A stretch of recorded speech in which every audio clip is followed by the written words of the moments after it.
ॐ श्री परमात्मने नमः। अथ सप्तदशोऽध्यायः। श्रद्धात्रयविभागयोगः। अर्जुन उवाच ये शास्त्रविधिमुत्सृज्य यजन्ते श्रद्धयान्विताः तेषां निष्ठा तु का कृष्ण सत्त्वमाहो रजस्तमः।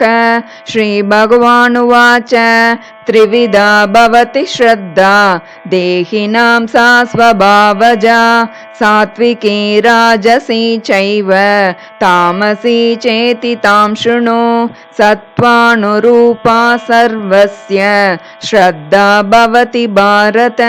श्रद्धामयोऽयं पुरुषो यो यच्छ्रद्धः स एव सः।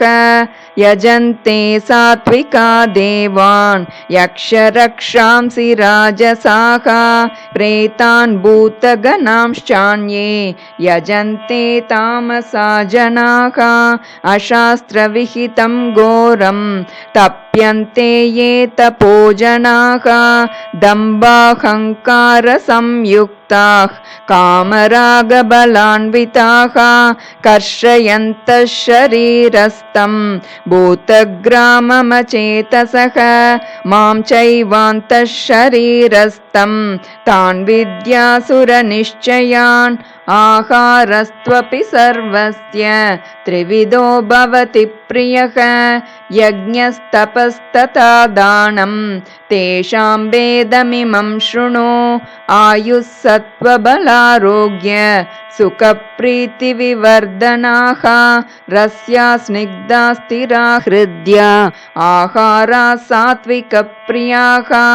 कट्वं ललवणात्युष्ण तीक्ष्णरुक्षविदाहिनः आहारा राजसस्येष्टा दुःखशोकामयप्रदाः।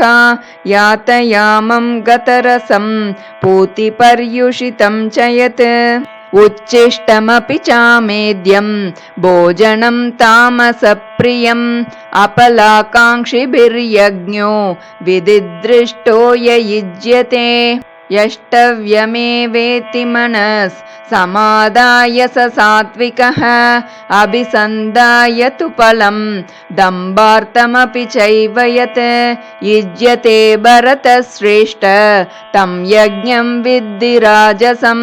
विधिहीनम् असृष्टान्नं मन्त्रहीनम् अदक्षिणम् श्रद्धाविरहितं यज्ञं तामसं परिचक्षते। देवद्विजगुरुप्राज्ञ पूजनं शौचमार्जवं ब्रह्मचर्यमहिंसा च शरीरं तप उच्यते। अनुद्वेगकरं वाक्यं सत्यं प्रियहितं च यत् स्वाध्यायाभ्यसनं चैव वाङ्मयं तप उच्यते। मनःप्रसादः सौम्यत्वं मौनमात्मविनिग्रहः भावसंशुद्धिरित्येतत् तपोमानसमुच्यते। श्रद्धया परया तप्तं तपस्तत्त्रिविधं नरैः अपलाकाङ्क्षिभिर्युक्तैः सात्विकं परिचक्षते। सत्कारमानपूजार्थं तपोदम्भेन चैव यत् क्रियते तदिह प्रोक्तं राजसं चलमध्रुवम्। मूढग्राहेणात्मनो यत् पीडया क्रियते तपः परस्योत्सादनार्थं वा तत्तामसमुदाहृतम्। दातव्यमिति यद्दानं दीयतेनुपकारिणे देशे काले च पात्रे च तद्दानं सात्विकं स्मृतं। यत्तु प्रत्युपकारार्थं फलमुद्दिश्य वा पुनः दीयते च परिक्लिष्टं तद्दानं राजसं स्मृतम्। अदेशकाले यद्दानम् अपात्रेभ्यश्च दीयते असत्कृतमवज्ञातं तत्तामसमुदाहृतम्। ॐ तत्सदिति निर्देशो ब्रह्मणस्त्रिविधः स्मृतः ब्राह्मणास्तेन वेदाश्च यज्ञाश्च विहिताः पुरा।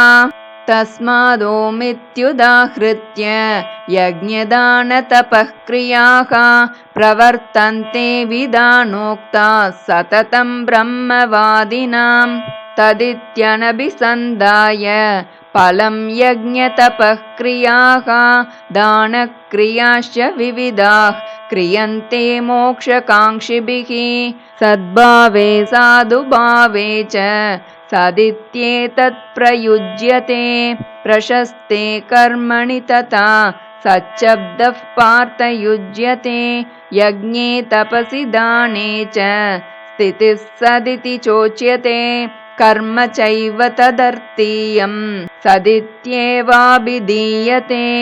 अश्रद्धया हुतं दत्तं तपस्तप्तं कृतं च यत् असदित्युच्यते पार्थ न च तत्प्रेत्य नो इह ॐ तत्सदिति श्रीमद्भगवद्गीतासु उपनिषत्सु ब्रह्मविद्यायां योगशास्त्रे श्रीकृष्णार्जुनसंवादे श्रद्धात्रयविभागयोगो नाम 17 अध्यायः।